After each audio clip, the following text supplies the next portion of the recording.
सौतेली माँ की हल्दी। मधु हल्दी के पीले जोड़े में बैठी थी, तभी पंडिताइन कमला रानी आती हैं। लाओ री हल्दी लाओ, बन्नो रानी को हल्दी तो लगा दूं। कमला रानी मलमल कर मधु को हल्दी लगाती हैं। वारी जावा, देखो तो हल्दी के रंग में डूबकर दुल्हनिया का तन बदन एकदम चंदन की तरह खिल रहा है। चलो री बहनों, अब कल आएंगे मेहंदी लगाने। लेकिन तभी मधु उन्हें रोक लेती है। रुकिए कमला काकी, अभी हल्दी की रस्म पूरी नहीं हुई है। अरे लगा तो दी हल्दी तुझको, रज रज के, अब किसका इंतजार है। लेकिन मधु की आंखें जैसे किसी का रास्ता देख रही थी। तभी पीली सी साड़ी पहने, झुमका गजरा लगाए हुए चंदा को अनुज और गौरी लाकर बिठाते हैं, जिसे देखकर कमला रानी आग बबूला हो जाती है। हे महाराज राम जी, अरे तुम लोगों ने क्या अनर्थ किया हुआ है। इस विधवा को रंगदार साड़ी क्यों पहनाई हुई है। मधु ने एक नजर रिश्तेदारों की तरफ देखा और साहस जुटाकर कहा, आज हमारी माँ की भी हल्दी है। क्या? अरे बावली हो गई है क्या? लगता है तुम दोनों भाई बहन भूल गए हो कि ये तुम्हारी सौतेली माँ है, जो पहला पति छोड़कर आ गई और तुम्हारे बाप को भी खा गई। और तुम लोग इस उम्र में अपनी सौतेली माँ की हल्दी करवाना चाह रहे हो। कल को ये इस उम्र में बच्चे पैदा भी करेगी।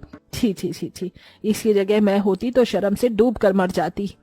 कमला रानी के नीम जैसे कड़वे ताने चंदा के जिगर पर चाकू की तरह चुभ रहे थे।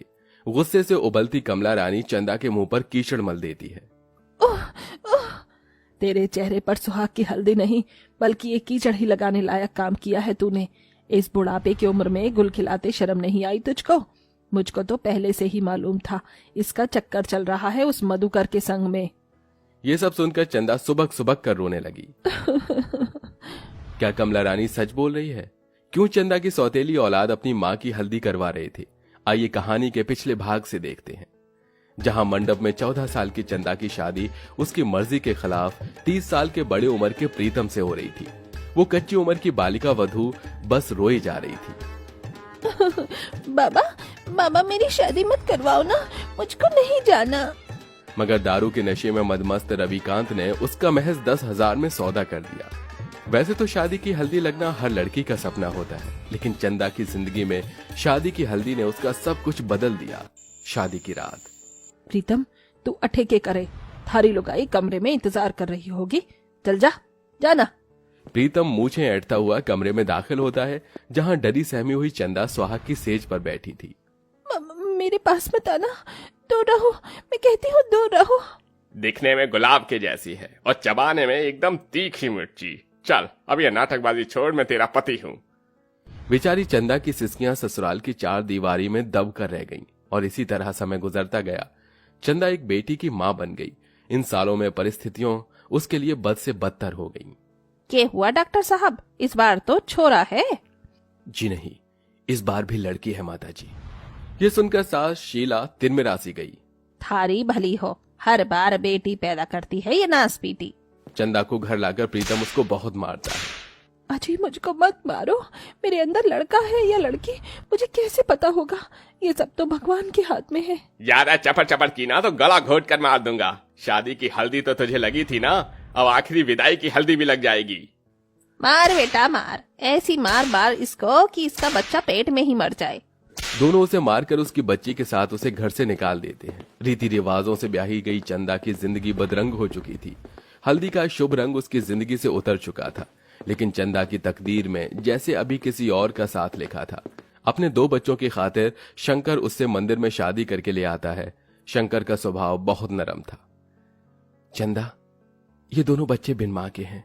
मुझे तुमसे यही उम्मीद है कि तुम मेरे बच्चों को प्यार दोगी। चंदा ने जैसे मधु और अनुज का मासूम चेहरा देखा तो उन्हें जिगर से लगा लिया।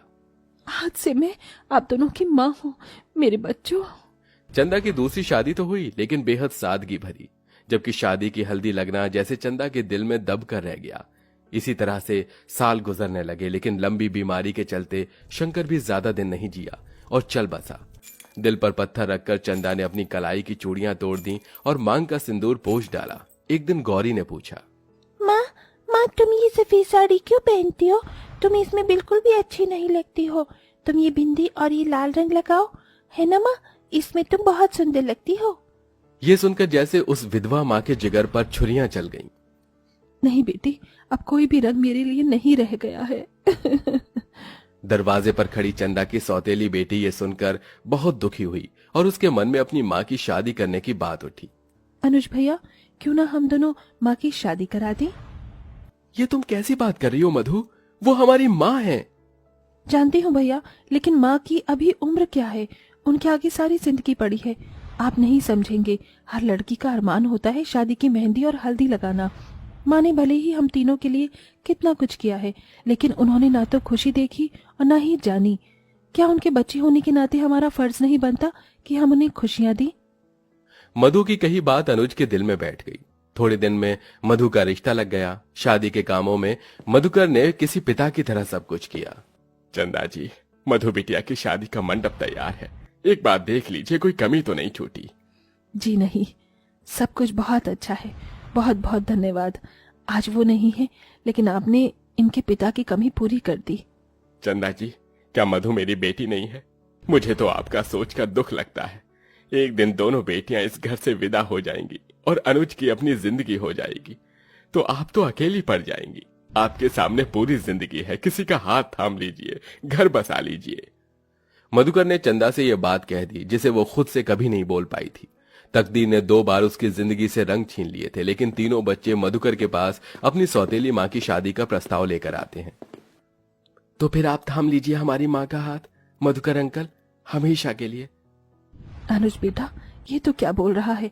इस उम्र में मैं शादी करूंगी? बहुत से काम है, कल मधु की हल्दी है, मुझको जाने दो। सबके बीच में से चंदा चली जाना चाहती थी, लेकिन तभी रोते हुए भाव से मधु ने कहा, माँ, क्या आज मैं तुमसे कुछ मांगू, वो दोगी मुझे? तेरी सौतेली माँ के पास देने को है ही क्या मेरी बच्ची? फिर भी तू मांग, मैं दूंगी। तुम अपना घर बसा लो माँ, मेरी यही ख्वाहिश है। मेरी हल्दी के साथ तुम्हारी भी हल्दी हो, मेहंदी हो, और तुम खुश रहो माँ, बहुत खुश रहो। चंदा के लफ्ज भले कुछ नहीं बोल पाए, लेकिन अंदर के दिल से उसके सालों का हल्दी की रस्म करने का सपना पूरा होता दिखा।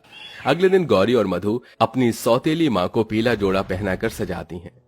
माँ कितनी सुंदर लग रही है आज, माँ को हल्दी लगाएंगी दीदी। हाँ गौरी, आज हमारी माँ की हल्दी होगी। दोनों उसको हल्दी के रस्म के लिए खूब सजा धजा कर लाती हैं, जहां समाज के ठेकेदार बने लोग एक 14 साल की कच्ची उम्र से दुख भरी जिंदगी जीते आ रही उस सौतेली माँ पर तोहमत लगाते नहीं चूकते हैं। जैसे ही लोग जाने लगते हैं, तभी मधु रोते स्वर से बोली, रुक जाइए आप सब। आप लोगों से ये एक औरत की खुशी नहीं देखी जा रही, इसीलिए क्योंकि वो हमारी माँ है, किसी की विधवा, इसलिए इन्हें जीने का हक नहीं है।